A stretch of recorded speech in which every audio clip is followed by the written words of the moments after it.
ఎట్లుంది రేవంత్ అన్న పాలన మంచిగా ఉన్నదా? ఫ్రీ బస్సులు పెట్టిండు. ఆ, మొగోళ్ళేమో ఆడవాళ్ళు అవుతుండ్రు, ఆడవాళ్ళేమో మొగోళ్ళు అవుతుండ్రు. మళ్ళా ఇక కంట్రోల్ బియ్యం మొత్తాన్ని ఇస్తుండు.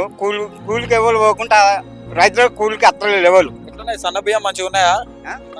సన్న బియ్యం ఉంది, వాళ్ళకి కోట్లు ఇస్తుండ్రు. ఎవరికి? మన రైస్ మిల్ వాళ్ళకు. అలా దొడ్డు బియ్యాన్ని పాలిసి కొట్టి సన్న బియ్యం పంపిస్తుండ్రు. ఇంకా ఆడేమున్నది? మరి సన్న బియ్యంలో పురుగులు వస్తున్నాయి అని చెప్పేసి అంటారు బయట. అత్తున్నాయి మరి, కొంతమందికి అత్తున్నాయి అట్నే చెప్తుండ్రు. ఓకే, ఏం పని చేస్తావు నువ్వు? ఎవరు? నేనా? ఇగో వ్యవసాయం. ఎట్లుందా, మీరు రైతులకు మంచిగా చేస్తున్నాడా మరి? ఏమి మాకైతే ఏం చెప్తాడు. ఎందుకు అట్లా అంటావు?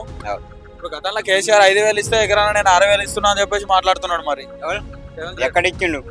ఇచ్చిందే లేదు, రాలే. ఇంకా 2 లక్షల వరకు రుణమాఫీ 100% చేసినా అని చెప్పేసి అంటున్నాడు. మరి రాలే, రుణమాఫీ కూడా కాలే. ఎక్కడ అసలే కాలే, ఎడగాలే.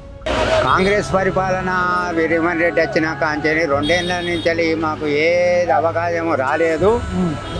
4,000 పింఛన్ ఇస్తా అన్నాడు, అవి అటే అయినాయి. 16,000 రైతుకి ఇస్తా అన్నాడు, అది అటే అయింది.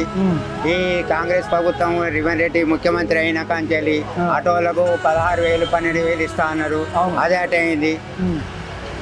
బడి పిల్లలకు 2,500 వేస్తానన్నాడు, అదే అయితే అయిపోయింది. ఆడపిల్లలకు గృహపరిశ్రమని పెట్టిండు, అదే అయిపోయింది. సిలిండర్ ఇస్తా అన్నాడు, అదే అయితే అయింది. మొత్తం మన రైతు బంధు ఎత్తా అన్నాడు, అదే అయితే అయింది.